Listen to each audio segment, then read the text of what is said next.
Shalom Bapak Ibu, Saudara-saudari yang terkasih dalam Kristus Yesus. Selamat hari Minggu, selamat datang dan beribadah bersama di ibadah online Gereja Presbyterian Orchard berbahasa Indonesia, Singapura. Kita bersyukur kalau Tuhan senantiasa memelihara, memberikan kesehatan, dan menyertai setiap kita di dalam setiap kehidupan kita. Semua ini karena kasih dan anugerah Tuhan yang nyata bagi kehidupan kita semua. Biarlah Tuhan senantiasa memberikan ketaatan, kesetiaan di dalam kita menjalankan ibadah, dimanapun Bapak Ibu berada. Selama 3 minggu berturut-turut di bulan misi ini, kita semua telah mendengarkan firman Tuhan yang mendorong setiap jemaat untuk berpartisipasi aktif di dalam mendukung misi Tuhan, yaitu menjalankan amanat agung yang Tuhan telah beritakan bagi kita, yaitu menjadikan semua bangsa murid Tuhan. Hari ini kita memasuki minggu keempat bulan misi, bulan penutupan di bulan misi. Sebagai jemaat GPO, kita bersyukur atas penyertaan Tuhan yang telah memberikan kesempatan bagi gereja kita, GPO, dan jemaatnya untuk terlibat dalam pekerjaan Tuhan, yaitu menjalankan misinya. Mungkin kita sudah terpanggil dalam pekerjaan misi Tuhan melalui GPO, atau mungkin kita belum terlibat. Bagi yang belum, jangan khawatir, karena Tuhan senantiasa memberikan kesempatan bagi setiap kita untuk ikut di dalam pekerjaannya melalui 3D, yaitu doa, daya, dan dana. Bagi yang sudah, mari kita lanjutkan apa yang sudah kita mulai untuk tetap bekerja dengan penuh sukacita di ladang Tuhan. Tema kita hari ini tetap menjadi berkat dalam masa krisis yang akan dibawakan oleh hambanya Bapak Pendeta Petrus Budi Setiawan, yang akan mengingatkan kita untuk tetap taat dan setia di dalam mengabarkan berita sukacita, meskipun dalam kondisi yang sulit seperti saat ini. Tuhan juga menghendaki kita untuk terlibat di dalam pekerjaannya. Sebagai anak-anak Kristus, sudah saatnya kita ikut aktif untuk dijadikan alatnya, dimanapun, kapanpun, dalam kondisi apapun. Menjadi pelayan Tuhan adalah suatu kehormatan yang Tuhan berikan bagi setiap kita. Karena itu, mari jemaat, kita layani Tuhan dengan tulus, sebab Tuhan yang terlebih dahulu melayani kita semuanya. Sebelumnya, mari kita persiapkan hati dan pikiran kita untuk memuji, menyembah, dan memuliakan Dia dengan bersaat teduh.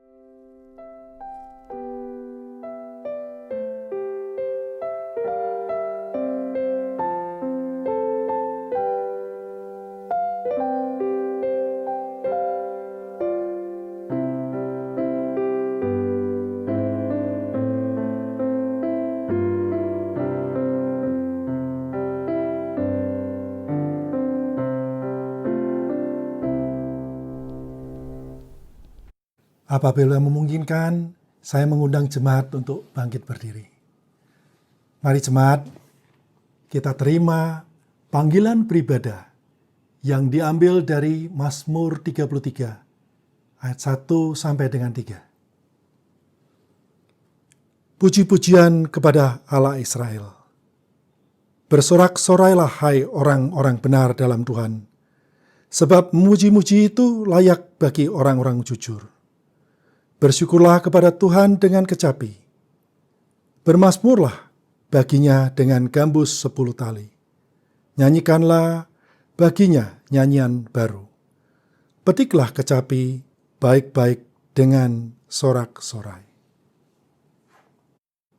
Begitu besar kasih dan anugerah Tuhan kepada kita. Dan Dia mengutus anaknya yang tunggal untuk memperdamaikan kita dengan Bapa, supaya kita ditahirkan dari dosa dan diangkat menjadi anak-anaknya. Dengan ucapan penuh syukur, mari jemaat, kita bersorak-sorai, kita memasuki gerbangnya, kita memuji dan memuliakan Dia, karena hanya Dia yang patut kita puji. Kita angkat pujian PKJ 4, angkatlah hatimu pada Tuhan.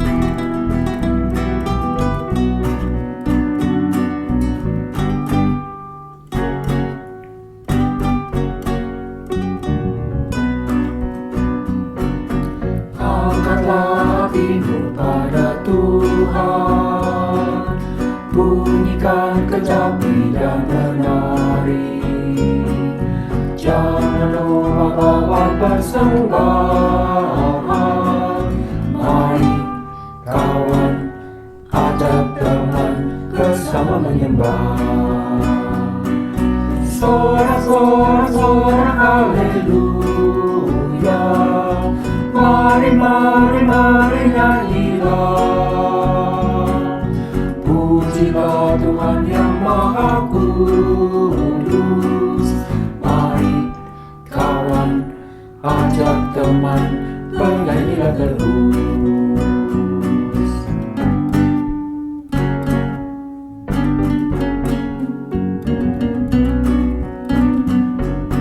Janganlah mengaku anak Tuhan jika engkau mengeraskan hati.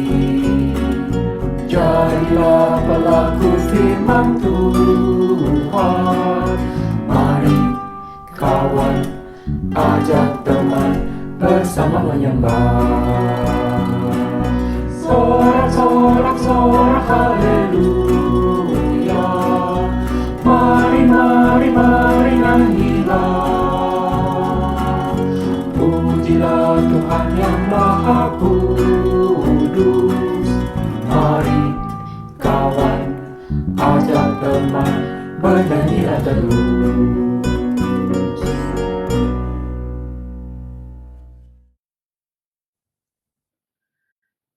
Jemaat yang terkasih, bersama-sama kita mengakui bahwa pertolongan kita datangnya dari Allah, Allah Tritunggal, pencipta alam semesta dan tidak pernah meninggalkan pekerjaan tangannya. Oleh karenanya, turunlah atas saudara sekalian anugerah dan damai sejahtera dari Allah Bapa dan dari Tuhan kita Yesus Kristus. Amin.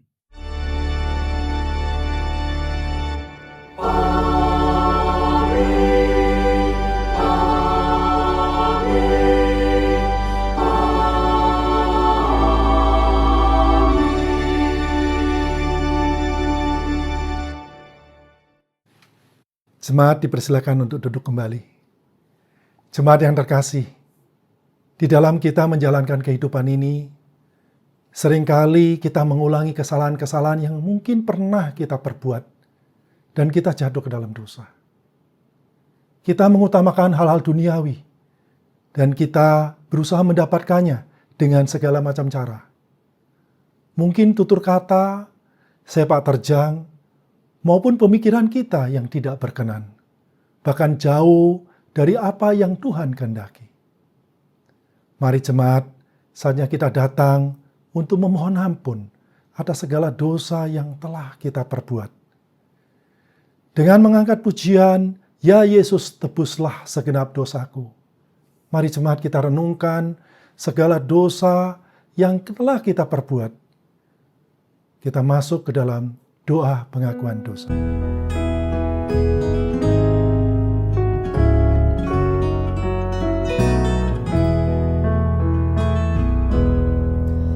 Ya Yesus, tebuslah segenap dosaku.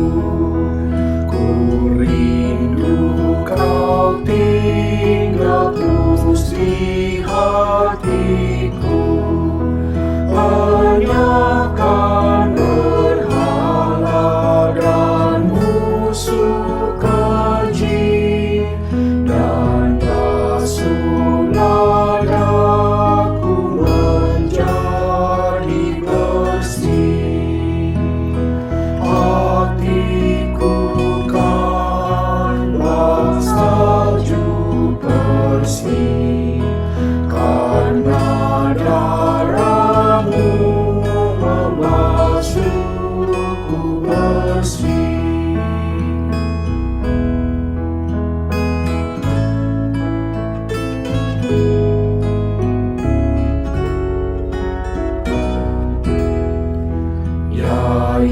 Yesus sekarang tolong diriku supaya berpaut tetap padamu. Dosaku membuat hatiku pedih. Oh, basuhlah daku menjadi bersih. Hatiku kan bersalju bersih, karena darahmu membasuhku bersih.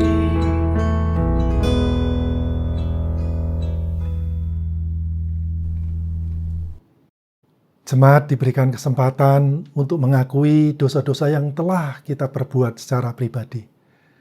Setelah itu akan saya tutup dengan doa bersama. Mari kita berdoa.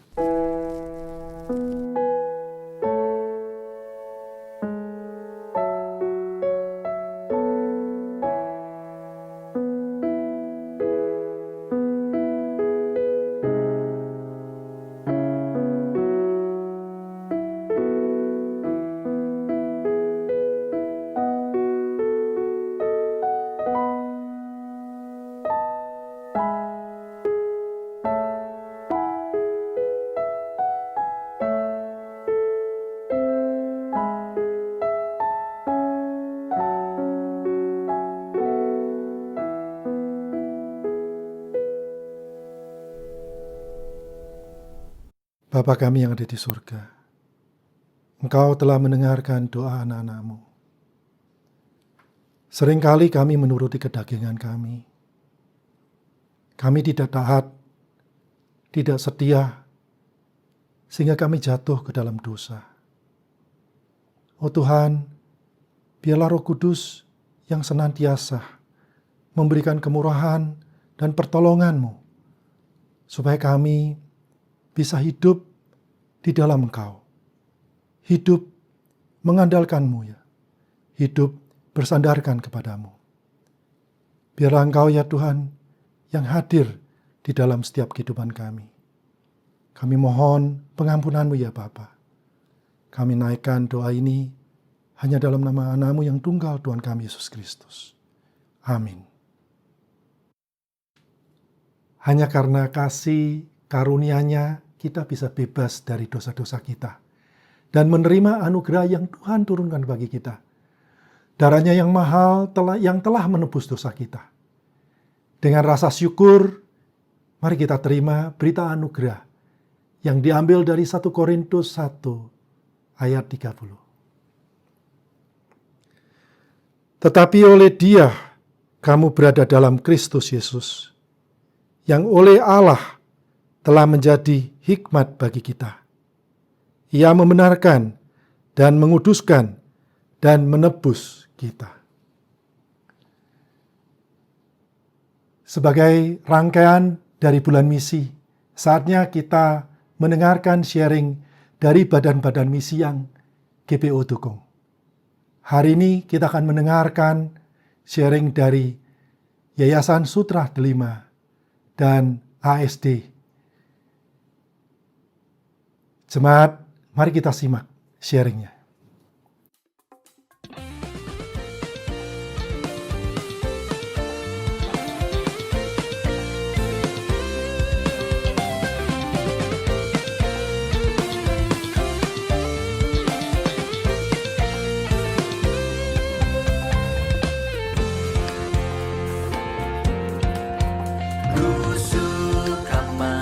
Menuturkan cerita mulia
cintaku.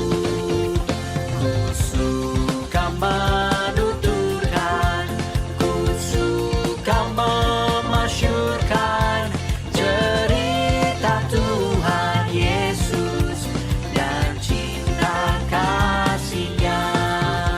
Ku suka menuturkan cerita mulia. Setiap ku ulangi, bertambah manisnya. Ku suka menuturkan sabdanya yang besar, dan yang belum percaya supaya mendengar. Ku suka menuturkan, ku suka memasyurkan cerita Tuhan Yesus dan cinta kasih-Nya.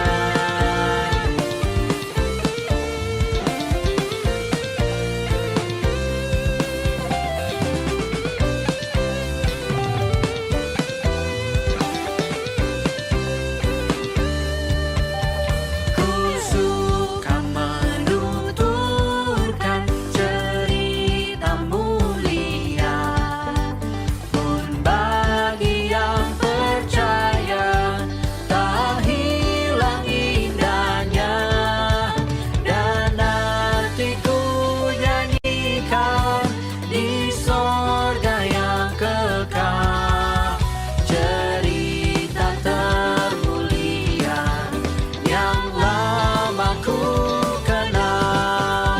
Ku suka menuturkan, ku suka memasyurkan cerita Tuhan Yesus dan cinta kasih-Nya. Ku suka menuturkan, ku suka memasyurkan cerita Tuhan Yesus dan cinta kasih-Nya.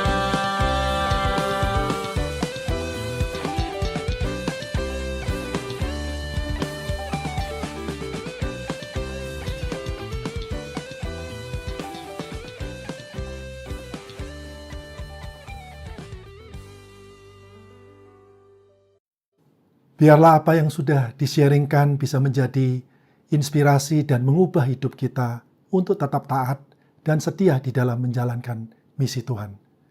Dan supaya kita bisa dipakai untuk menjadi terang dan garam di dunia ini. Bagi Dia kemuliaan selama-lamanya. Matius 20 ayat 28 mengatakan, "Sama seperti Anak Manusia, datang bukan untuk dilayani, melainkan untuk melayani dan untuk memberikan nyawanya menjadi tebusan bagi banyak orang." Tuhan telah memberikan segalanya bagi kita, bahkan anaknya yang tunggal. Adakah kita membukakan pintu hati kita dan memberikan ruang bagi Kristus di dalam diri kita? Apakah kita masih tetap menjadi berkat dalam keadaan apapun dan dimanapun kita berada? Mari jemaat, kita persiapkan hati kita untuk mendengarkan firman-Nya yang akan disampaikan oleh hamba-Nya, Bapak Pendeta Petrus Budi Setiawan, dengan mengangkat lagu "Adakah Tempat Baginya", NKB 203.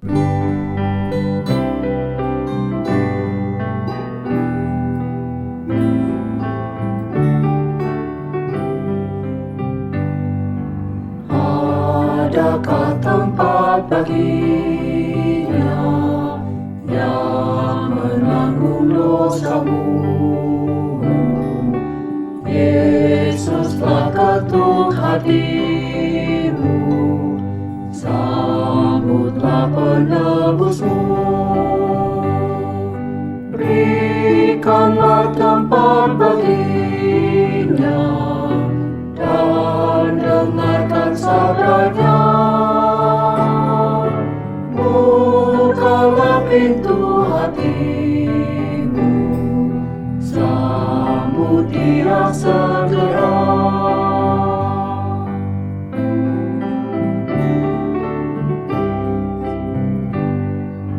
Bila hanya nikmat dunia kau kejar selalu terus,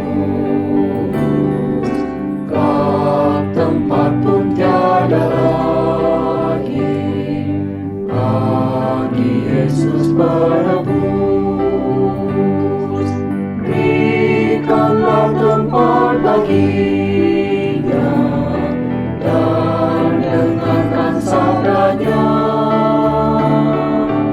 Bukalah pintu hatimu, sambut Dia segera.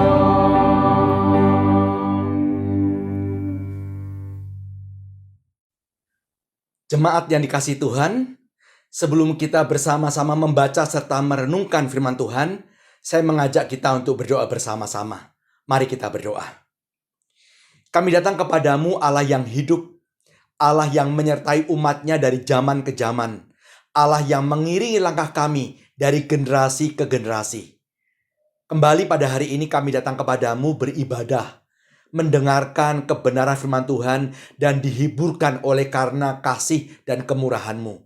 Sebelum kami membaca serta merenungkan firman Tuhan, kami berdoa ya Roh Kudus supaya Engkau menerangi akal budi kami yang terbatas. Tolong hati kami, lembutkan supaya setiap firman kebenaran menjadi kebenaran yang sungguh memberikan pengaruh bagi kehidupan kami. Lembutkan hati kami supaya kami terus merindukan agar hidup kami sama dengan apa yang sudah Engkau perdengarkan. Kami siap untuk mendengarkan. Demi nama Tuhan Yesus Kristus, kami naikkan doa kami. Amin. Teks kita pada hari ini diambil dari Kisah Para Rasul, pasal ke-17, ayat 16 sampai 34. Kisah Rasul 17, ayat 16 sampai 34. Saya akan membacakan bagian demi bagian, kemudian kita akan merenungkan bagian-bagian tersebut. Saya mulai membacakannya. Kisah Rasul 17, ayat yang ke-16. Sementara Paulus menantikan mereka di Athena, sangat sedih hatinya karena ia melihat bahwa kota itu penuh dengan patung-patung berhala. Karena itu, di rumah ibadat ia bertukar pikiran dengan orang-orang Yahudi dan orang-orang yang takut akan Allah. Dan di pasar setiap hari dengan orang-orang yang dijumpainya di situ.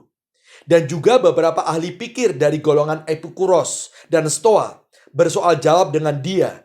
Dan ada yang berkata, apakah yang hendak dikatakan si peleter ini? Tetapi yang lain berkata, rupa-rupanya ia adalah pemberita ajaran dewa-dewa asing. Sebab ia memberitakan Injil tentang Yesus dan tentang kebangkitannya. Lalu mereka membawanya menghadap sidang Areopagus dan mengatakan, bolehkah kami tahu ajaran baru mana yang kau ajarkan ini? Sebab engkau memperdengarkan kepada kami perkara-perkara yang aneh. Karena itu kami ingin tahu apakah artinya semua itu. Orang-orang Athena dan orang-orang asing yang tinggal di situ tidak mempunyai waktu untuk sesuatu selain untuk mengatakan atau mendengar segala sesuatu yang baru.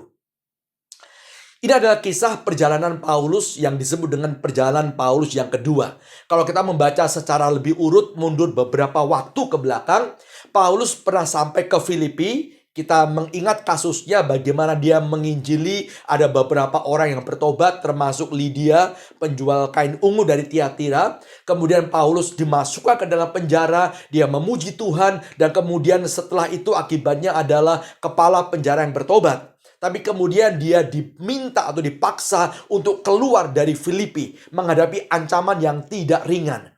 Kemudian Paulus sampai di Tesalonika. Paulus kembali menginjili, dia membangun sebuah jemaat di Tesalonika. Lagi-lagi Paulus mendapatkan perlawanan dari orang-orang Yahudi yang dibantu oleh petualang-petualang pasar di Tesalonika. Kemudian Paulus didesak dan dia didorong keluar dari Tesalonika. Dia sampai ke kota kecil bernama Berea. Dia mulai mengajar atau PA dengan orang-orang Berea. Dan kemudian juga dia mengalami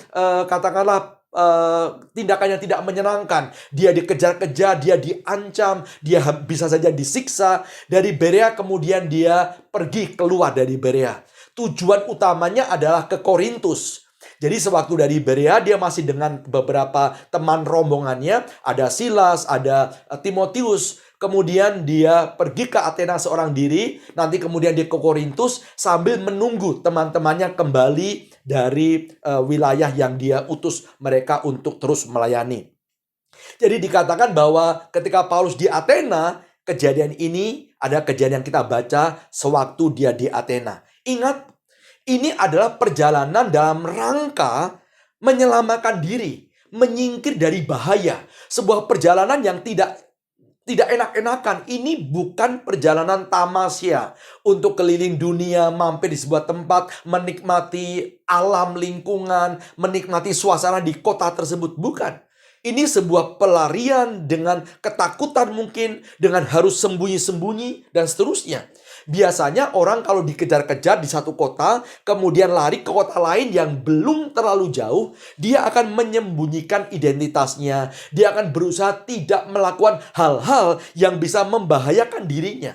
Jadi sebetulnya kalau kita jadi Paulus, dari Berea lari untuk ke Korintus, mampir di Athena, itu bisa semacam take a break.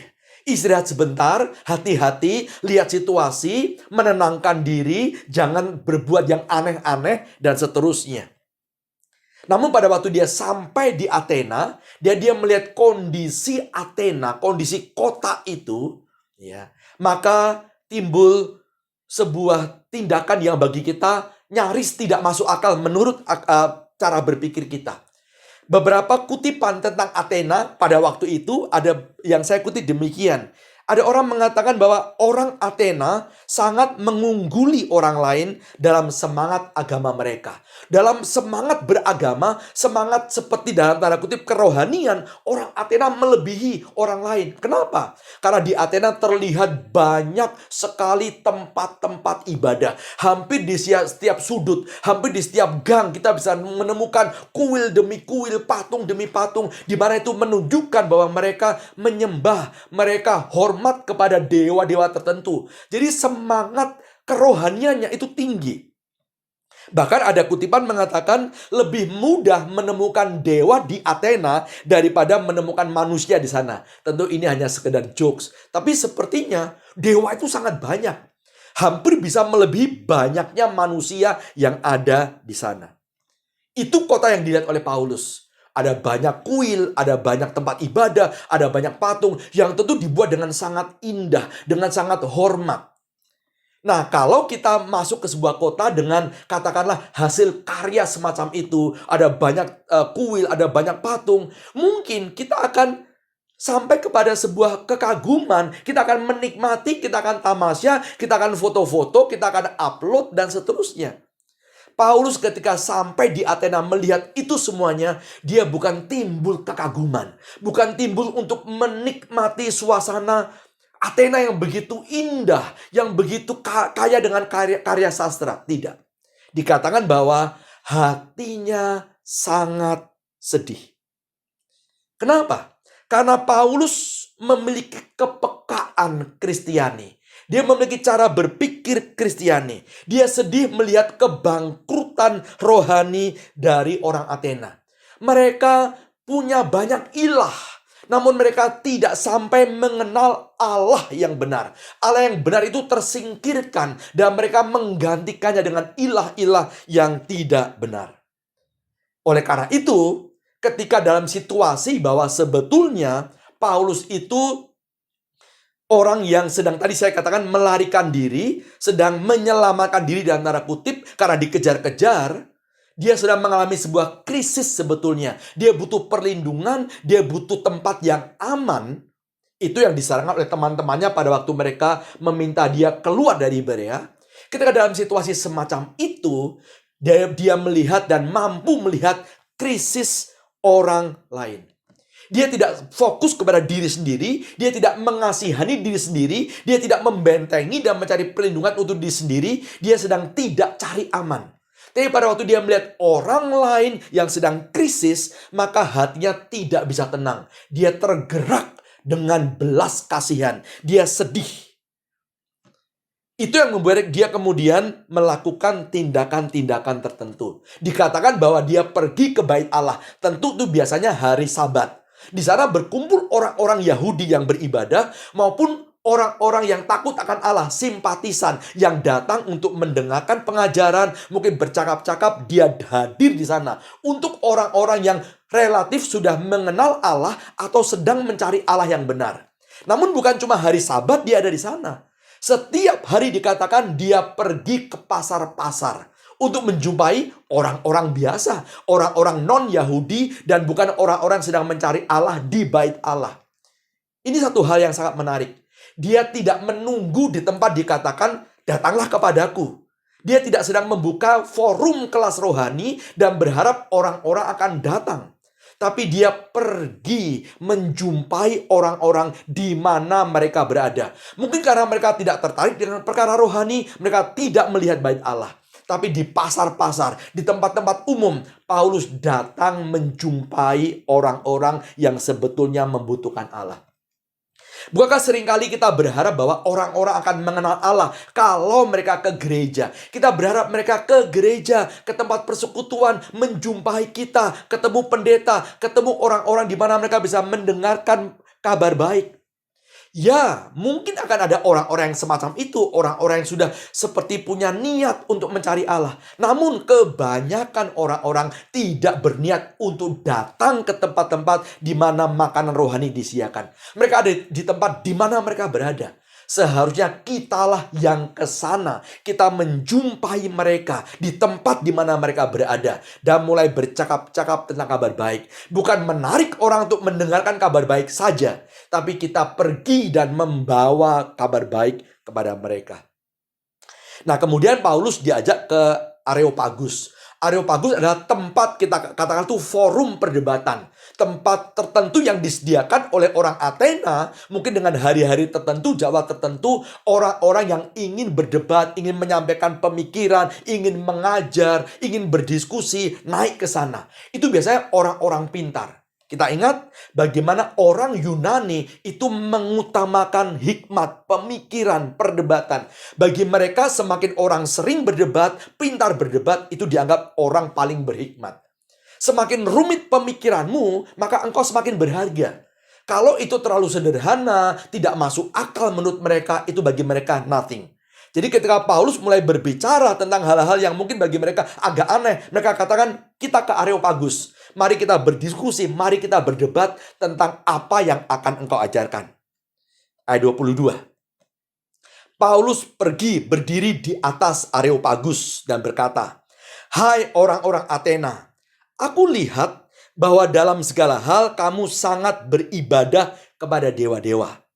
Sebab ketika aku berjalan-jalan di kotamu dan melihat-lihat barang-barang pujaanmu, aku menjumpai juga sebuah mezbah dengan tulisan, kepada Allah yang tidak dikenal.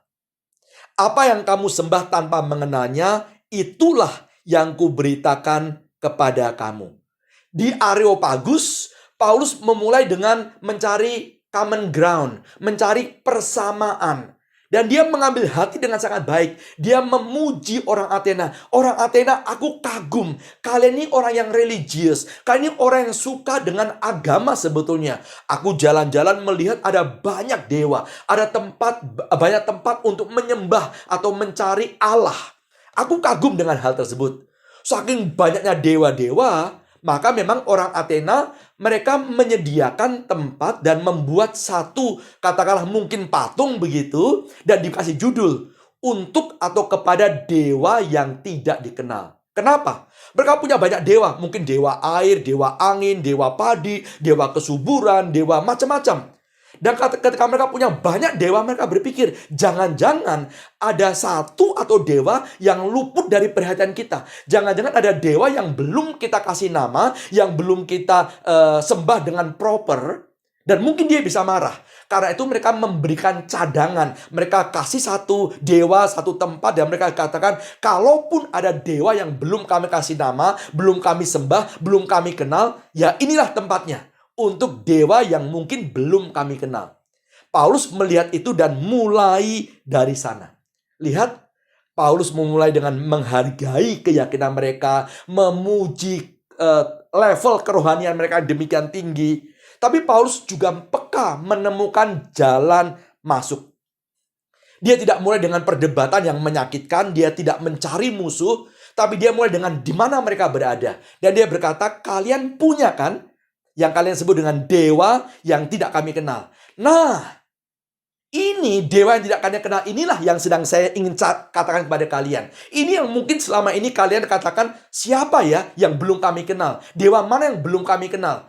Ini yang merupakan pokok pemberitaan, pokok diskusi saya mengenai dewa yang tidak kamu kenal. Jadi dia semacam ada bersama-sama mereka, merangkul mereka, setuju dengan mereka. Tapi nanti kita lihat, dia tidak pernah mengkompromikan kebenaran. Dia tidak mengatakan bahwa ya dewa saya atau sesuatu yang saya sembah sama kok dengan dewa-dewa kalian. Ya, itu cuma beda cara menyembah. Tidak.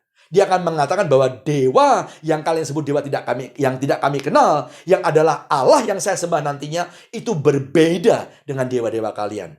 Ayat 24. Tadi dikatakan, itulah ya yang tidak kalian kenal, itulah yang kuberitakan kepada kamu. Ayat 24. Allah yang telah menjadikan bumi dan segala isinya. Ia yang adalah Tuhan atas langit dan bumi, tidak diam dalam kuil-kuil buatan tangan manusia, dan juga tidak dilayani oleh tangan manusia, seolah-olah ia kekurangan apa-apa. Karena dialah yang memberikan hidup dan nafas dan segala sesuatu kepada semua orang. Dari satu orang saja, ia telah menjadikan semua bangsa dan umat manusia untuk mendiami seluruh muka bumi, dan ia telah menentukan musim-musim bagi mereka dan batas-batas kediaman mereka, supaya mereka mencari dia dan mudah-mudahan menjamah dan menemukan dia, walaupun ia tidak jauh dari kita masing-masing. Sebab di dalam dia kita hidup, kita bergerak, kita ada, seperti yang telah juga dikatakan oleh pujangga-pujanggamu. Sebab kita ini dari keturunan Allah juga. Karena kita berasal dari keturunan Allah, kita tidak boleh berpikir bahwa keadaan ilahi sama seperti emas atau perak atau batu ciptaan kesenian dan keahlian manusia. Lihat, dia mulai dengan common thing, dengan sesuatu yang sama. Kalian punya dewa-dewa, kalian menyembah ilah-ilah, kalian punya kuil-kuil. Dan kita sepertinya mengakui bahwa sepantasnya manusia itu menyembah kepada sesuatu yang dia anggap lebih daripada dia. Sesuatu yang mengatasi dia. Itu yang kita sebut dengan Allah. Kita punya konsep tentang Allah, bukan? Coba tolong kalian perhatikan. Kalian pikirkan tentang konsep Allahmu. Kalau kalian berkata Allah itu patut disembah, Allah itu patut dipuji, patut diberi tempat yang indah. Masakan Allah harus kita bikin, harus kita buat berupa patung, bukan? Harus kita layani, kita kasih makan, kita kasih sesajen, dan sebagainya. Seakan-akan Allah itu kekurangan apa-apa. Bukankah itu membuat Allah yang kita ciptakan sebetulnya lebih rendah daripada kita? Dia buatan kita, ya, kita yang supply kebutuhannya. Paulus memulai dengan mengatakan, mari kita memikirkan konsep Allah. Allah itu seharusnya seperti apa? Bukankah Allah itu seharusnya adalah Allah yang mengatasi segala hal, menciptakan alam semesta termasuk kita. Dia yang membuat kita dan dia mengatur seluruh perjalanan hidup kita. Dia adalah Allah yang kita sembah dengan sepenuh hati dan tidak pernah berada di bawah kita. Bahkan dia mengutip ucapan pujangga mereka. Dia seperti mengatakan, ingat, kalian sendiri sebetulnya sudah punya benih, sudah punya semacam keyakinan yang benar. Kita ini adalah manusia buatan Allah. Ya. Kalau kita ada ciptaan dia, maka tentu dia jauh lebih besar dari kita. Dia memulai dengan kebenaran umum, tapi meminta mereka untuk memikirkan kebenaran umum tersebut. Ini sebuah metode pendekatan, diskusi, penginjilan, berita kabar baik yang saya pikir menolong kita untuk bisa mencobanya dengan rekan-rekan kita di mana saja. Kita yakin bahwa banyak orang sebetulnya merasa ada sesuatu yang melebihi mereka. Mereka percaya bahwa ada pribadi yang patut untuk disembah. Minta mereka berpikir siapa itu dan bagaimana kita seharusnya menyembahnya. Maka kita lanjutkan di ayat 30. Dengan tidak memandang lagi zaman kebodohan, maka sekarang Allah memberitakan kepada manusia bahwa di mana-mana semua mereka harus bertobat. Karena Ia telah menetapkan suatu hari, pada waktu mana Ia dengan adil akan menghakimi dunia oleh seorang yang telah ditentukannya. Sesudah Ia memberikan kepada semua orang suatu bukti tentang hal itu dengan membangkitkan Dia dari antara orang mati. Paulus mulai menggiring pemikiran mereka dari hal yang umum, yang universal, konsep tentang Allah. Dan Paulus berkata, Allah yang kita harusnya sembah itu adalah Allah yang bertindak. Dia menguasai alam semesta dan sekali waktu tentu Dia berhak untuk menghakimi alam semesta, termasuk orang-orangnya. Dia akan menghakimi dengan cara apa? Siapa yang akan kena punishment, siapa yang kena reward, siapa yang akan dihukum, siapa yang akan dibawa bersama-sama dengan Dia. Allah sudah menentukannya. Dan ketentuan itu sudah diperlihatkannya. Allah sudah bertindak dengan cara Dia datang ke dunia. Anaknya yang tunggal, Tuhan Yesus, sudah mati untuk menebus umat manusia. Dan Dia sudah bangkit. Kita lihat ketika Paulus berkata bahwa pada dasarnya kita hampir sama, mirip. Kita sedang menyembah Allah, kita sedang menyembah sebuah pribadi yang lebih daripada kita. Namun ada Allah yang mungkin belum kamu kenal.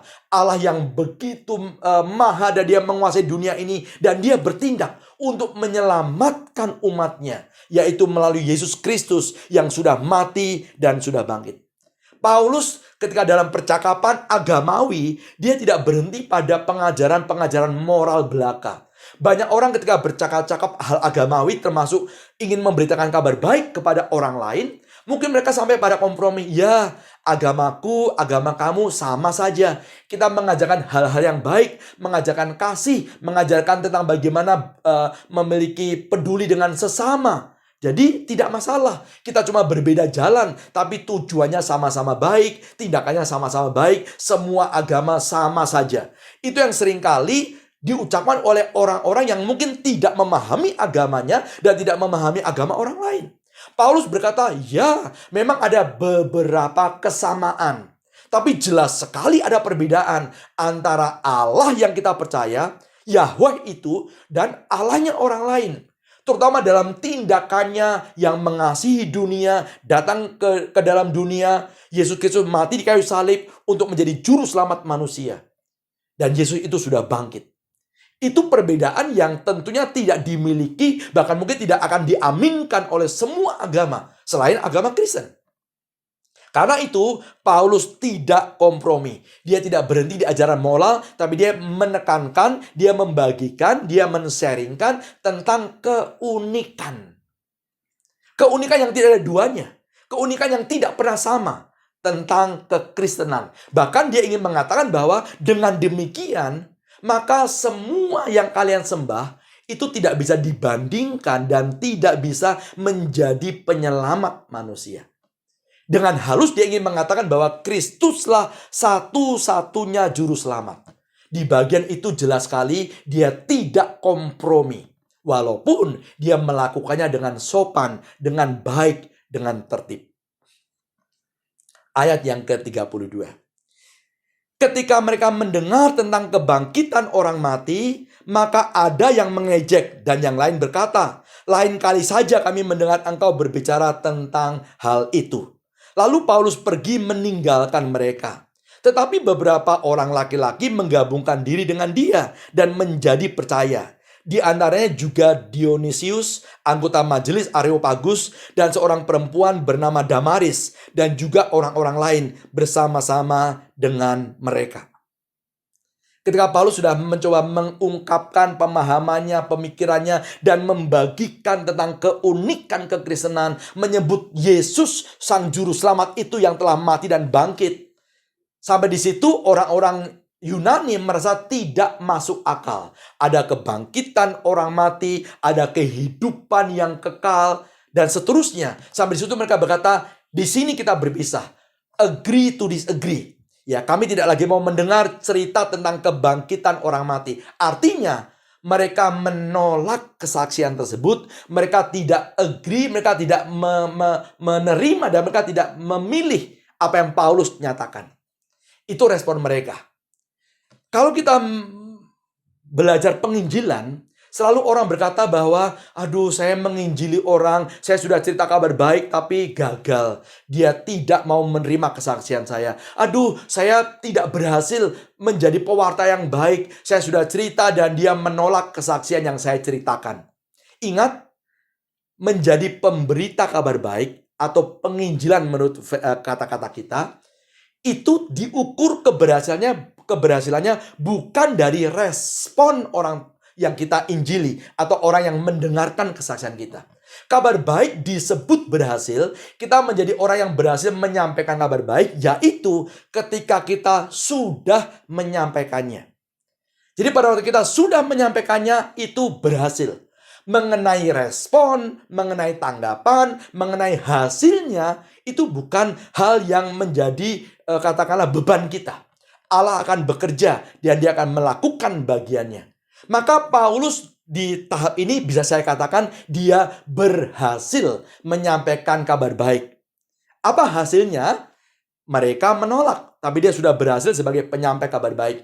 Sebetulnya tidak semua orang menolak. Bahkan dikatakan ada orang penting, majelis, yaitu pengurus Areopagus, yang mungkin mendengarkan dengan saksama, yang memperhatikan, merenungkan, dan kemudian roh Allah bekerja dalam hidupnya, dan dia kemudian tercelikan mata rohaninya, dan dia menerima apa yang Paulus sampaikan. Dia menjadi percaya. Bukan cuma dia. Ada perempuan bernama Damaris. Nanti kemudian orang yang cukup penting ini. Ya, ada hasil walaupun sedikit, walaupun cuma beberapa orang. Terkadang Allah tidak mengizinkan orang-orang yang menabur dengan jerih lelah, dengan sungguh-sungguh itu pulang dengan tangan hampa. Tentu ada kalanya orang tidak menuai saat itu. Tapi ada kalanya Tuhan meneguhkan pelayanan kita dengan memberikan hasil. Walaupun tidak berlimpah, tidak seperti yang kita harapkan. Tapi Allah mengatakan, lihat, pekerjaanmu tidak sia-sia. Sekalipun sebagian besar menolak, ada orang-orang yang di dalam anugerah kemurahan Tuhan, mereka menjadi percaya. Ini satu sukacita. Bahwa kalau kita memberitakan kabar baik, mari kita melakukan bagian kita dengan sungguh-sungguh, dengan penuh sukacita. Pada waktu kita sudah menyampaikannya, kita bisa bersyukur, kita berhasil menjadi penyampai kabar baik. Nah, setelah kita merenungkan bagian-bagian tersebut, mari kita memikirkan apa yang firman Tuhan ingin katakan kepada kita di abad ini. Kita bersyukur di tahun ini ada tahun yang istimewa. Kalau tahun lalu bulan misi itu berada di tahun yang menurut kita normal. Kita bisa berada di gereja bersama-sama, kita bisa beribadah bersama-sama, kita bisa ikut beberapa acara-acara dalam rangkaian bulan misi, termasuk seminar dan seterusnya. Namun, di tahun ini bulan misi Tuhan izinkan berada dalam masa-masa pandemi. Masa-masa yang kita katakan krisis, susah. Masa-masa di mana kita banyak orang mengalami jatuh bangun dalam kehidupan pribadi, keluarga, pekerjaan, masa depan, ya dan seterusnya. Di masa krisis biasanya, dan itu mungkin manusiawi, kita fokus kepada kebutuhan kita, kebutuhan keluarga kita. Mari kita perkokoh sendi-sendi ekonomi. Mari kita lihat bisnis kita. Mari kita lihat masa depan kita. Mari kita urus pekerjaan-pekerjaan kita. Jangan sampai kita menjadi terpuruk. Ya, jadi di masa-masa krisis, masa-masa pandemi, orang-orang mengatakan pikir dirimu sendiri dulu. Pikir keluargamu, pikir lingkunganmu. Ya, kalaupun kita sempat dengar tentang orang lain, baca berita tentang orang lain, kita sebatas simpati, tapi kita tidak akan melakukan hal-hal yang terlalu keluar. Kita lebih berfokus ke dalam. Jadi, tidak mudah bagi kita di masa krisis untuk memikirkan kebutuhan orang lain. Memikirkan krisisnya orang lain. Memikirkan bagaimana kita bisa keluar dari hidup kita untuk atau demi orang lain. Justru di masa pandemi krisis inilah misi sedang kita bicarakan. Bermisi itu berarti kita sedang berpikir keluar orang-orang, tempat-tempat di mana itu jauh dari kita. Di mana mereka sedang mengalami krisis yang berbeda dengan kita. Kita mengalami krisis, ya. Tapi ingat, pada waktu kita mengalami krisis, apapun krisis itu, kita sebagai orang percaya kita memiliki Allah yang mengerti krisis kita dan kita bisa bergantung, berharap kepadanya, memegang tangannya, kita berjalan bersama Allah kita melewati krisis. Banyak orang menjadi terhibur, banyak orang kembali menemukan sukacita, banyak orang mengalami kekuatan karena sekalipun dia melewati krisis, dia memiliki Allah, jaminan untuk kehidupannya saat ini dalam berkat-berkat Allah maupun ke depannya. Maupun pada waktu kita meninggalkan dunia ini, Allah adalah Allah yang berjalan bersama kita sepanjang sejarah. Kita bisa melewati krisis, tapi kita punya Allah. Ada orang-orang di luar sana yang sebetulnya mengalami double krisis. Mereka juga mengalami krisis karena pandemi. Mereka juga bergumul dengan mungkin kesulitan ekonomi, keluarga, masa depan, pekerjaan. Tapi juga mereka mengalami krisis rohani. Karena mereka mungkin tidak pernah mengenal Allah yang benar itu. Maka ketakutan mereka adalah ketakutan sendiri yang harus mereka tanggung, yang harus mereka perjuangkan. Mereka tidak punya harapan yang begitu kuat kepada Sang pemberi harapan itu, yaitu Allah. Ada orang-orang semacam itu. Dan Allah izinkan kita untuk mengenali itu, melihat itu. Setiap kali kita membaca surat kabar, sosial media, TV, mendengar kabar ini dan itu, ada banyak orang sedang bergumul, ada banyak orang yang putus asa, ada banyak orang kemudian seperti mengatakan, sudah tidak ada gunanya lagi kami hidup di dunia ini. Banyak orang kemudian nekat berbuat kejahatan atau mungkin bunuh diri dalam kondisi semacam ini. Kita punya kabar baik. Mungkin justru dalam kondisi semacam inilah Allah membuka kesempatan bermisi menjadi semakin kuat, semakin luas, atau kemudian juga merupakan batu uji bagi kita. Kalau dulu atau tahun-tahun sebelumnya kita berpikir akan orang lain karena mungkin kita merasa saya sudah cukup, saya sudah tidak terlalu punya persoalan dengan diri sendiri, saya aman-aman saja, ya bolehlah saya ambil waktu untuk memperhatikan orang lain, saya ambil waktu untuk memikirkan tempat lain. Maka kepedulian kita kepada sesama, kepada orang lain, itu belum sungguh teruji. Karena apa? Karena kita sepertinya, ya mau apa lagi? Saya toh tidak lagi perlu untuk memikirkan diri sendiri. Tapi di masa krisis, pada waktu kita sebetulnya punya kesempatan banyak untuk memikirkan diri sendiri, dan sepertinya orang akan maklum, kita didorong untuk maukah engkau dalam situasi semacam ini memikirkan orang lain?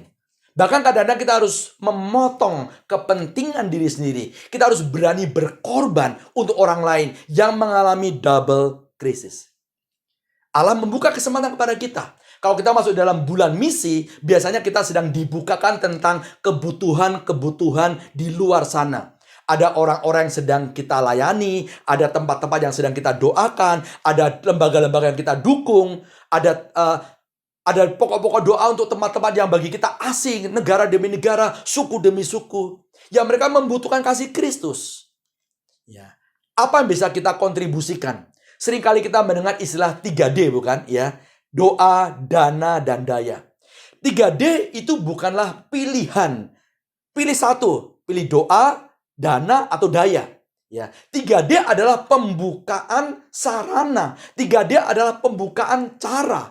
Bagaimana kita bisa terlibat dalam misi dunia ini. Bagaimana kita bisa menjadi wakil Allah untuk mengerjakan isi hatinya bagi dunia ini. Artinya, kita seharusnya mengerjakan tiga-tiganya. Sebagai orang-orang atau sebagai umat Allah, maka kita harus terlibat di dalam misi. Kita harus mengerjakan dari segi dana, dari segi daya, dan dari segi doa.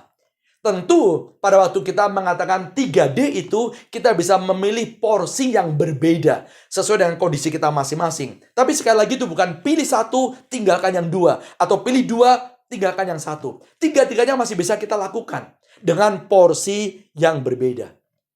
Mari, kalau nanti kemudian kepada kita dibukakan tentang kondisi pelayanan yang kita doakan, yang kita dukung, dan itu membutuhkan keterlibatan kita dalam 3D, doa, dana, dan daya, pikirkan dalam bentuk apa saya akan mengambil porsi seberapa. Dalam hal doa, apa yang bisa saya lakukan? Dari segi dana, apa yang bisa saya lakukan? Dari segi daya, apa yang bisa saya lakukan? Mungkin ada yang berkata bahwa kondisi krisis, ekonomi kami memburuk, ekonomi kami lemah, kami tidak bisa menyumbang banyak uang. Saya tidak berbicara mengenai uang yang banyak. Dalam misi memang dibutuhkan uang. Tapi ada banyak hal yang bisa kita kerjakan dengan uang yang sedikit. Kita membutuhkan doa, dan itu tanpa biaya. Kita membutuhkan daya keterlibatan, itu tidak setiap hari. Kita mungkin bisa menjadi frontliner, kita bisa ada di garis depan, masuk ke tempat demi tempat, atau kita bisa mengerjakan hal sederhana. Ikut kunjungan misi setahun 2 kali, ada training-training kita ikut, dan seterusnya.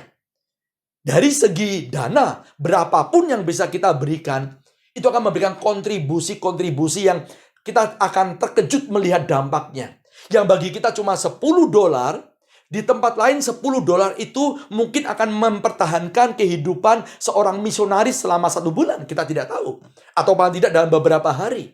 Yang $10 kita bisa membuat orang bisa sekolah selama 1 bulan bagi anak-anak sekolah. Dan seterusnya. Kalau ada orang berkata, bermisi itu kan menunggu panggilan. Bermisi itu calling. Betul. Bermisi itu calling. Persoalannya adalah Allah memanggil semua orang. We are called. Kita semuanya terpanggil. Tidak ada orang yang tidak terpanggil atau dipanggil dalam hal misi. Kalau kita tidak merasa terpanggil, itu bukan karena Allah tidak memanggil, tapi karena kita tidak mendengarkan panggilan tersebut. Maka saya ingin mengatakan bahwa sewajarnya kalau dia mengatakan saya orang percaya, saya pengikut Kristus, saya adalah pengabdi Allah, saya penyembah Allah, saya mengasihi Allah, maka dia akan mengasihi apa yang Allah kasihi. Dia akan mencoba mendengarkan isi hati Allah, the heartbeat of God. Debat jantung hati Allah bagi dunia. Allah memandang dunia dan dia melihat ada banyak tempat, ada banyak suku bangsa yang belum mengenal dia, belum menyembah dia. Itu kerinduan hati Allah. Hatinya tergerak oleh belas kasihan kepada manusia. Kalau kita mengatakan aku mengasihi Allah, kasihi yang dia kasihi.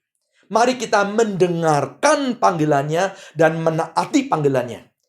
Mari tanyakan, selama ini keterlibatan saya apa dalam hal misi? Mana yang saya belum maksimal, yang Allah sebetulnya titipkan kepada kita. Allah mungkin menitipkan daya. Kita adalah orang yang sebetulnya bisa ikut pergi dalam penginjilan. Allah mungkin menitipkan kamu waktu dan hati untuk berdoa. Mari kita mengambil waktu. Saya ingin memberikan doa, dan itu sekali lagi gratis. Kita tidak membayar apapun untuk ikut berdoa. Allah mungkin menitipkan kepada kita dana, sesuatu yang melebihi kebutuhan kita sehari-hari mungkin. Atau pada waktu kita berkata, saya ingin terlibat dalam hal misi. Saya bisa mengurangi luxury. Saya bisa mengurangi kemewahan hidup saya. Alangkah anehnya orang melihat, dunia melihat, dan Allah melihat hidup kita. Kalau Allah melihat hidup kita adalah hidup yang luxury, hidup yang mewah. Tentu tidak salah untuk, saya sering berkata ini, tidak salah untuk menikmati kenikmatan dunia. Tapi kalau kita begitu menikmati kenikmatan dunia dan orang-orang tahu, entah karena kita share di Facebook dan seterusnya, kita pergi ke sana kemari, kita makan ini dan itu. Sementara dalam gerakan misi, uang kita sangat sulit untuk keluar. Uang kita tahan-tahan. Allah akan menghakimi cara kita mengurus keuangan dari apa yang kita tahan dibandingkan dengan apa yang kita berikan. Kalau kita memberi sangat-sangat sedikit, sementara untuk keperluan kita menahannya sangat banyak dan rela mengeluarkannya pada waktu kita butuh untuk sekedar makanan, jalan-jalan, rekreasi, maka kita sangat bersalah di dalam mengelola titipan Tuhan. Maka dalam janji iman, pikirkan supaya kita menjadi orang yang bertanggung jawab. Sekali lagi saya tidak mengatakan uang yang banyak, ya, dana yang banyak, doa yang banyak, kemudian daya yang banyak. Proporsional. Di mana Allah menitipkan sesuatu, mari kita mengeluarkannya dengan tepat. Apa yang sudah Allah titipkan? Pikirkan. Janjikan. Kalau saya berbicara mengenai janji iman, ini bukan semacam sumpah. Bukan semacam, kalau saya sudah tulis angka tertentu, mati-matian saya harus memberikannya persis. Kalau kurang sedikit, maka saya bersalah. Atau kemudian kita tidak berpikir untuk merevisinya. Saya ingin mengatakan janji iman itu lebih kepada kerinduan. Sukacita untuk memberikan yang terbaik bagi Tuhan. Semacam komitmen yang keluar dari sebuah harapan. Tuhan, kalau Tuhan izinkan, saya ingin memberikan jumlah sekian, jumlah yang saya anggap pantas. Saya ingin terlibat dalam hal ini dan itu. Mampukan saya Tuhan. Kemudian pada waktu berjalan, kalau Tuhan tambahkan berkat, kita bisa merevisinya, kita bisa menambah jumlahnya. Kalau dalam izin Tuhan kita mengalami kesulitan ekonomi yang sangat terpuruk, tidak apa-apa juga untuk mengurangi janji iman kita. Beritahukan, kalau kita menjanjikan 1.000, kemudian menjadi 900, nggak apa-apa juga. Ya, kalau kita menjanjikan 1.000, kemudian kita bisa memberikan 2.000, mengapa tidak? Ya, mari pikirkan satu jumlah tertentu, satu kontribusi tertentu dalam hal daya atau doa, supaya kita menjadi orang yang bertanggung jawab mengelola apa yang sudah Allah titipkan. Ingat, kita semuanya terpanggil untuk bermisi. Dengarkan panggilannya dan taati panggilannya. Amin. Saya mengajak kita untuk mengambil waktu berdoa bersama-sama. Mari kita berdoa. Tuhan, terima kasih Engkau sudah memperlihatkan kepada kami Rasul Paulus, seseorang yang secara pribadi dalam kondisi sulit, kondisi terjepit, kondisi tidak nyaman, dalam pelarian, dalam persembunyian mungkin. Seharusnya dia bisa take a break, bisa istirahat sejenak dari pelayanan. Dan tidak perlu tergesa-gesa, tidak perlu menyibukkan diri dalam pelayanan, menunggu waktu atau menunggu tempat yang agak jauh. Namun kami diperlihatkan betapa Paulus adalah seseorang yang memiliki hati Kristiani. Pikiran-pikiran Kristus.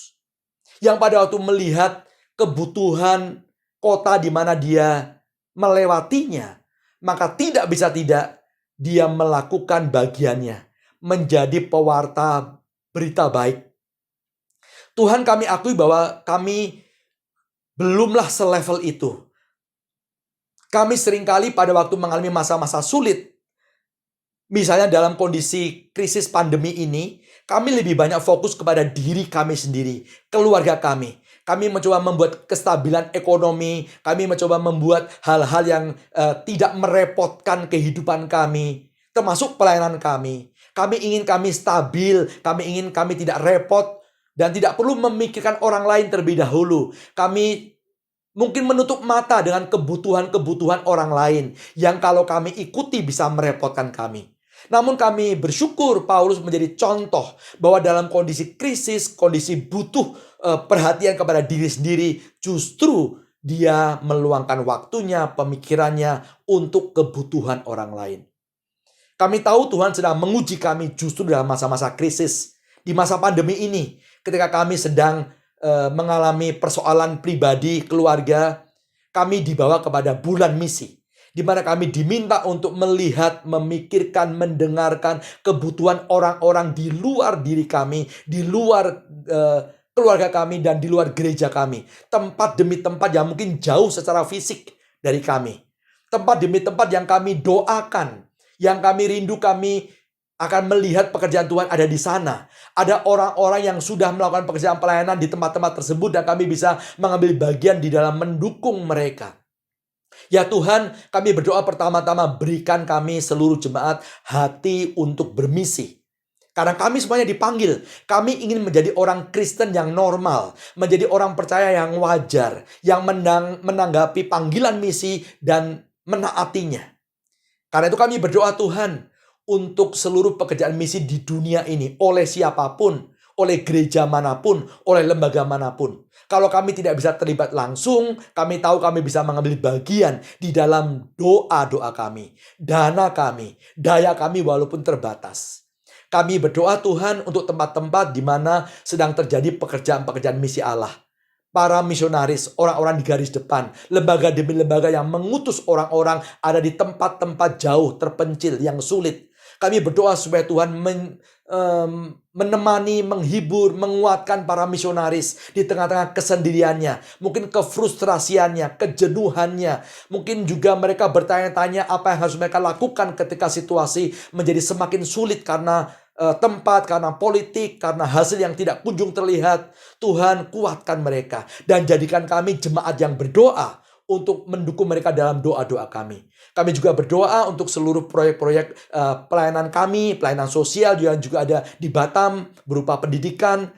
Kami berdoa Tuhan supaya Engkau memakainya menjadi alat di mana ada anak-anak yang mendapatkan pendidikan dengan baik, pendidikan yang memadai, agar mereka bertumbuh menjadi orang-orang yang memiliki masa depan lebih baik daripada kalau mereka tidak sekolah.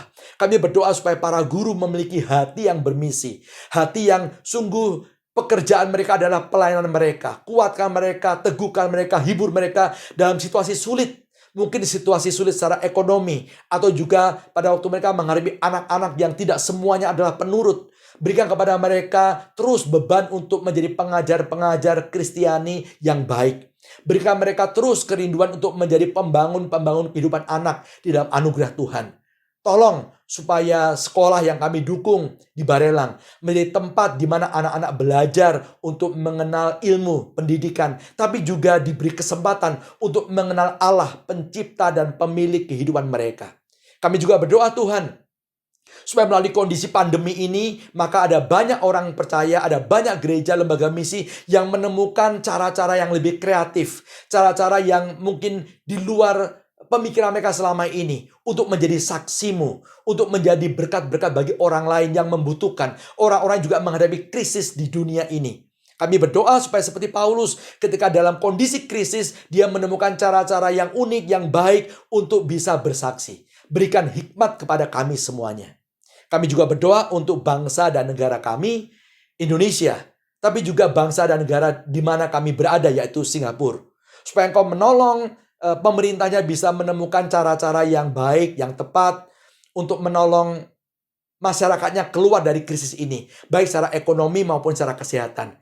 Berikan hikmat untuk menemukan polisi yang baik. Berikan hati yang menurut kepada para warga negaranya untuk ikut serta dalam berkontribusi, memberikan kondisi-kondisi yang baik bagi kesehatan. Kami berdoa supaya Tuhan memberikan hikmat, mempercepat penemuan vaksin supaya kondisi menjadi semakin baik. Terima kasih Tuhan, kami menyerahkan kehidupan kami pribadi demi pribadi, keluarga demi keluarga, dengan seluruh pergumulan kami kepada Tuhan yang baik itu. Kami berdoa supaya sungguh sebagai jemaat kami tidak pernah lepas harap kepada Engkau, Allah yang setia itu. Kami membawa dan mengikat seluruh pokok doa kami bersama-sama dengan doa yang Engkau ajarkan kepada para murid-Mu demikian. Bapa kami yang di surga, dikuduskanlah nama-Mu, datanglah kerajaan-Mu, jadilah kehendak-Mu di bumi seperti di surga. Berikanlah kami pada hari ini makanan kami yang secukupnya, dan ampunilah kami akan kesalahan kami, seperti kami juga mengampuni orang yang bersalah kepada kami. Dan janganlah membawa kami ke dalam pencobaan, tapi lepaskanlah kami daripada yang jahat. Karena Engkau yang punya kerajaan dan kuasa dan kemuliaan sampai selama-lamanya. Amin. Apabila memungkinkan, saya mengundang jemaat untuk bangkit berdiri. Dengan seluruh umat percaya di dunia, mari kita teguhkan iman kepercayaan kita di dalam pengakuan iman rasuli. Aku percaya kepada Allah, Bapa yang Maha Kuasa, Khalik langit dan bumi, dan kepada Yesus Kristus, anaknya yang tunggal Tuhan kita, yang dikandung dari Roh Kudus, lahir dari anak darah Maria, yang menderita sengsara di bawah pemerintahan Pontius Pilatus, disalibkan, mati dan dikuburkan, turun ke dalam kerajaan maut. Pada hari yang ketiga, bangkit pula dari antara orang mati, naik ke sorga, duduk di sebelah kanan Allah, Bapa yang Maha Kuasa.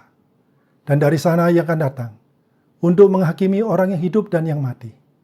Aku percaya kepada Roh Kudus, gereja yang kudus dan am, persekutuan orang kudus, pengampunan dosa, kebangkitan daging, dan hidup yang kekal.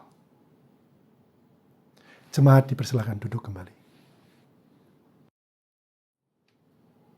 Hari ini, hari penutupan bulan misi. Tim misi akan membagikan melalui presentasi janji iman yang mungkin akan membukakan wawasan bagi setiap kita untuk lebih mengerti lebih dalam bagaimana Tuhan telah memakai GPO untuk menjalankan misinya melalui badan-badan yang didukung dan pelayanan GPO di Barelang. Shalom Elohim jemaat sekalian. Saya Hartono, dan sekali lagi mewakili teman-teman dari tim misi, kami ingin mengucapkan banyak terima kasih atas dukungan komitmen Anda dalam pekerjaan misi Tuhan melalui GPO. Tanpa terasa kita sudah mencapai minggu terakhir di bulan misi. Namun bukan berakhirnya dari tugas kita untuk bermisi dan menjadi saksi. Kami berharap melalui semua sharing, kesaksian selama 1 bulan ini, Anda dapat melihat karya tangan Tuhan di setiap ladang pelayanan Tuhan yang kita dukung. Di kesempatan ini saya akan sekali lagi memaparkan apa yang akan kita kerjakan di tahun 2021 dan kebutuhan budget janji iman yang akan datang. Saya akan memulai terlebih dahulu untuk memperkenalkan sekali lagi siapa kami di tim misi dan apa fungsi tim ini di GPO. Tugas kami adalah untuk memberikan wadah bagi kita semua sebagai gereja untuk menjadi saksi dan untuk memuridkan. Karena itu, tim misi mempunyai minimal 4 fungsi. Yang pertama, sebagai fasilitator untuk memfasilitasi jemaat dalam melayani sebagai saksi di ladang Tuhan. Kemudian kami juga punya fungsi yaitu untuk memperlengkapi jemaat, untuk mempersiapkan Anda semua dan membina kita semua untuk menjadi saksi-saksi yang efektif di ladang misi Tuhan. Tentu untuk melayani pekerjaan misi ini, kita tidak bisa sendirian. Kita perlu bekerja sama berkolaborasi dengan badan-badan misi. Karena itu kita akan berkolaborasi, bekerja sama dengan badan-badan misi yang sudah ada di lapangan. Dan bersama-sama dengan badan-badan ini, dengan partner kita akan saling meneguhkan, diteguhkan, sewaktu kita bergotong royong dalam proyek amanat agung Tuhan. Untuk tahun-tahun ke depan, GPO akan terus memfokuskan pelayanan kita di platform Barelang, di mana kita bekerja sama dengan Pak Everly dan Bu Jacqueline dari Yayasan Misi Bagi Bangsa. Melalui platform ini, kita akan melayani komunitas masyarakat di Barelang melalui pelayanan di TK dan di SD. Kita juga akan terus memperlengkapi diri kita dengan berbagai skill sebagai murid Kristus. Kita baru saja menjalankan Cat and Dog Theology dalam 2 sesi yang dibawa oleh Pak Pendeta Petrus. Kita sedang mengkaji apakah yang selanjutnya kita akan mengadakan Evangelism Explosion atau Bursting Your Bubble untuk pembinaan ke depan. Kebutuhan dana janji iman 2021 saat ini adalah melingkupi 5 pos pelayanan. Pos yang pertama, untuk lembaga misi UPG di Indonesia, kita akan mendukung partner seperti yang ada di Bali, Jogja, dan Sumatera, dan penerjemahan Alkitab. Dan pos yang kedua, lembaga misi yang berada di Singapura, seperti Esther Network dan FESIM. Dan pos yang ketiga, kita akan terus mendukung calon hamba Tuhan melalui STT di Indonesia yang akan kembali ke suku mereka. Pos yang keempat, itu untuk pelatihan dan subsidi kita, untuk perlengkapan kita, agar kita memiliki keterampilan dalam bermisi. Dan pos kelima adalah untuk pelayanan kita di Barelang sekitar 153.000. Ini akan mencakup biaya operasional, penambahan guru dan kelas, dan termasuk proses kita untuk perluasan tanah. Dan kami sungguh berharap semoga waktunya kelak kita semua dapat mengunjungi dan berbaur dengan masyarakat di Barelang.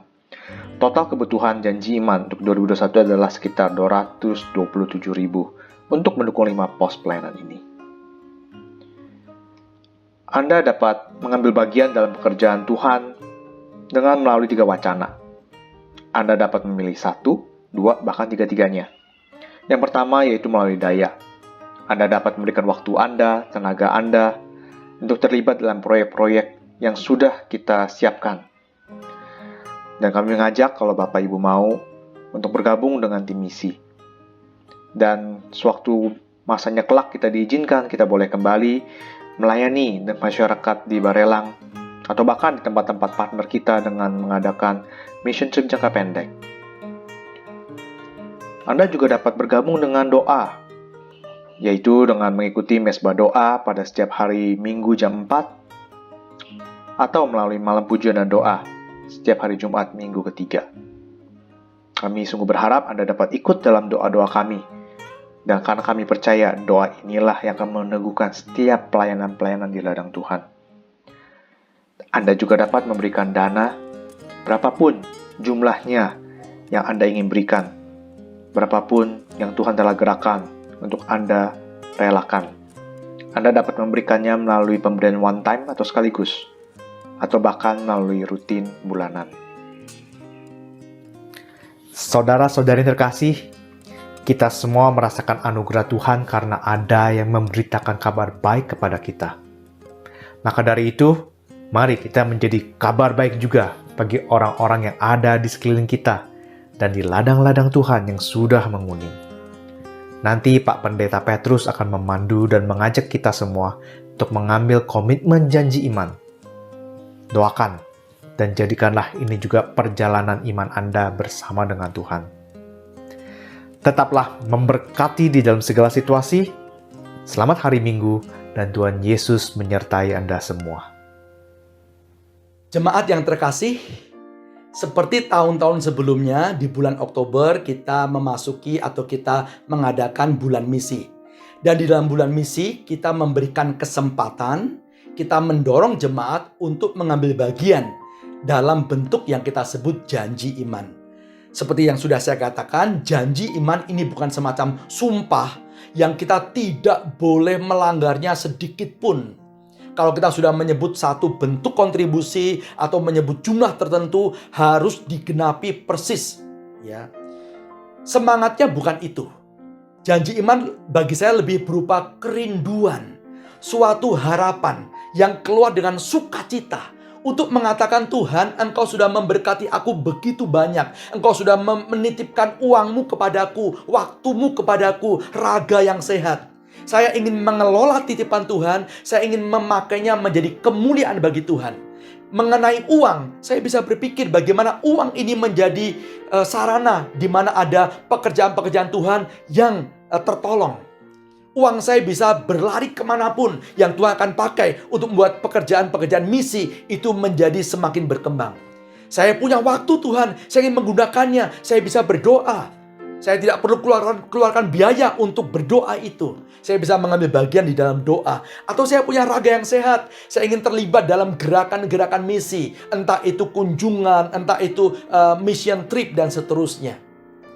Bapak Ibu serta saudara sekalian, pikirkan renungan seluruh kebaikan titipan Tuhan kepada kita yang tidak sedikit. Kita bisa mengambil porsi yang berbeda untuk doa, dana, dan daya.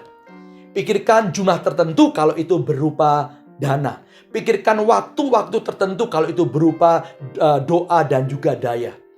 Kemudian tuliskan ya apa yang mau kita janjikan.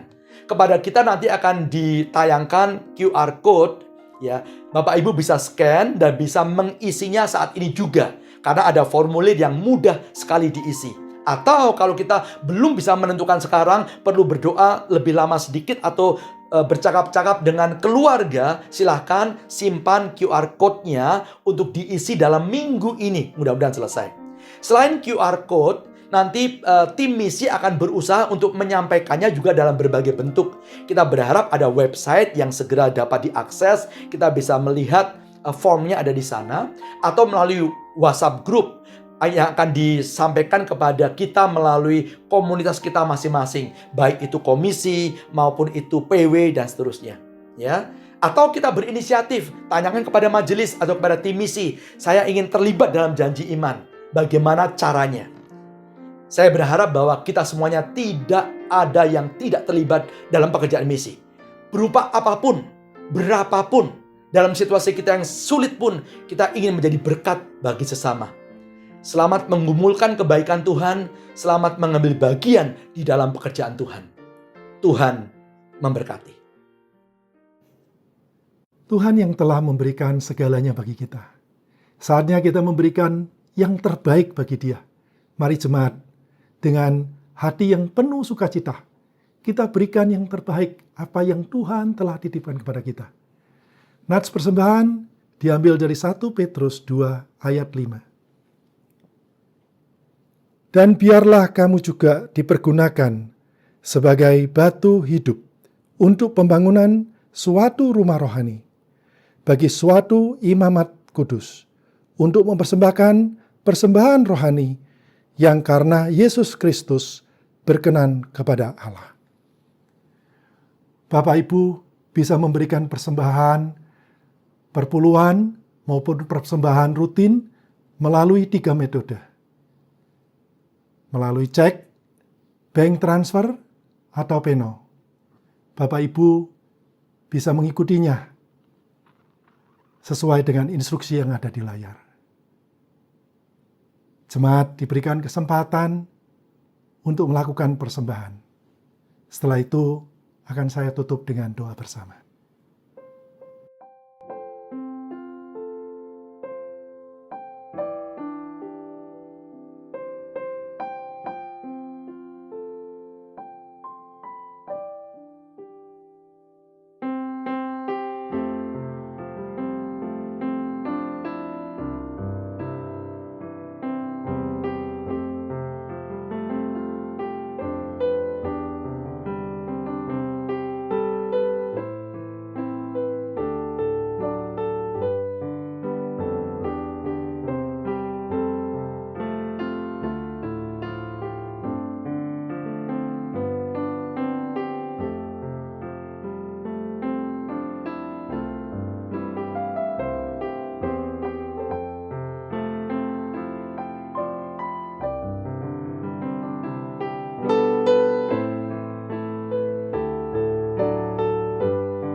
Jemaat, mari kita bawa persembahan kita di dalam doa.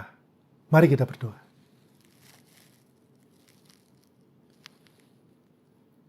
Bapa kami yang ada di surga, sungguh kami mengucap syukur ya Tuhan, kalau Engkau yang selalu setia, taat, dan memberikan pemeliharaan-Mu, penyertaan-Mu, pertolongan-Mu di dalam setiap hidupan kami.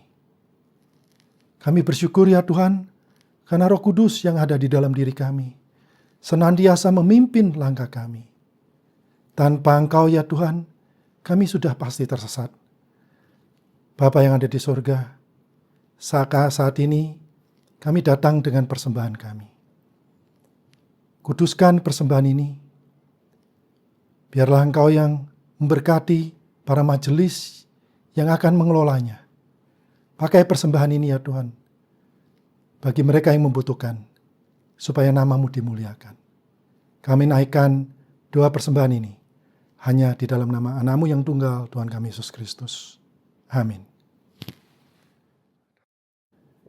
Matius 28 ayat 18-19 mengatakan, "Kepadaku telah diberikan segala kuasa di surga dan di bumi.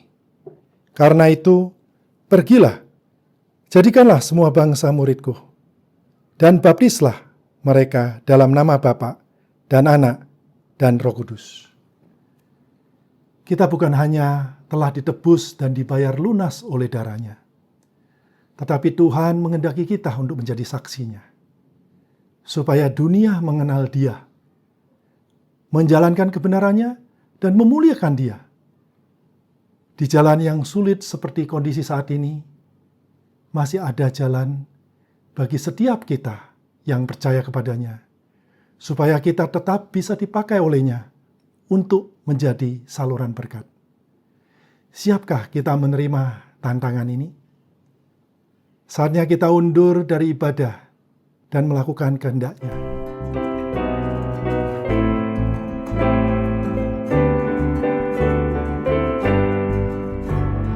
Di jalan hidup yang lebar sempit, orang sedih mengerang. Tolong mereka yang dalam gelap, bawalah sinar terang. Pakailah aku jalan berkat-Mu, memancarkan cahaya-Mu. Buatlah aku saluran berkat bagi siapa yang risau benar.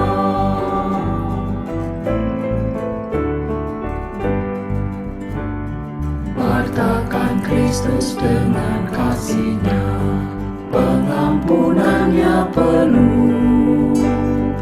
Orang akan datang apabila engkau menjadi saksi teguh. Pakailah aku jalan berkat-Mu, memancarkan cahaya-Mu.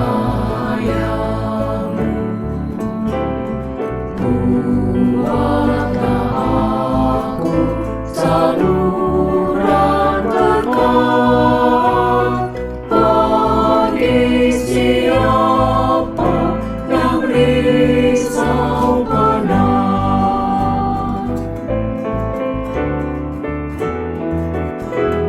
Seperti Tuhan memberi padamu dan mengasihi dikau, beri bantuanmu di mana perlu.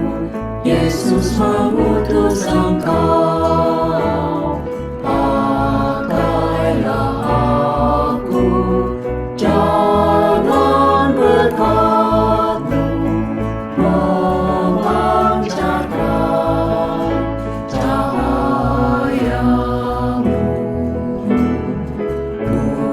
Buatlah aku saluran berkat bagi siapa yang risau benar.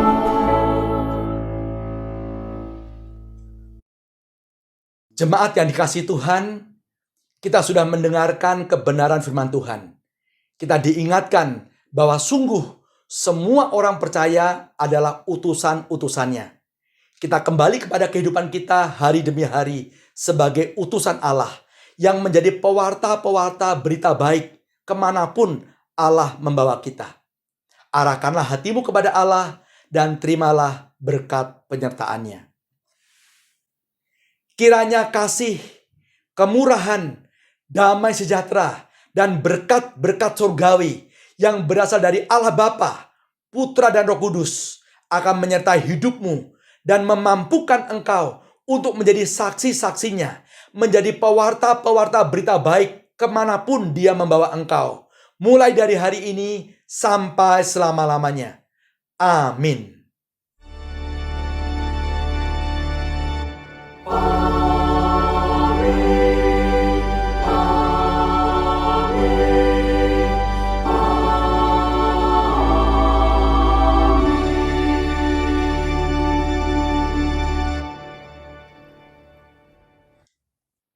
Jemaat yang terkasih, tanpa terasa kita sudah berada di ujung bulan Oktober. Bulan Oktober adalah bulan misi di gereja kita. Kita diingatkan bahwa kita semuanya terpanggil dan dipanggil untuk menjadi misionari Allah, untuk menjadi utusan Allah di dunia ini. Hari ini pukul 5 ada seminar misi. Silahkan bagi yang belum mendaftar atau ingin ikut, langsung ikut. Masih ada tempat bagi kita untuk bisa mengikuti seminar ini. Terus jaga kesehatan, terus menikmati sukacita dari Tuhan, terus berbagi sukacita itu kepada orang-orang di sekeliling kita, kepada teman, kepada keluarga, bertemu dalam pertemuan-pertemuan yang masih ikut peraturan menjaga kesehatan bersama di negeri ini. Terima kasih, ibadah kita selesai, Tuhan memberkati.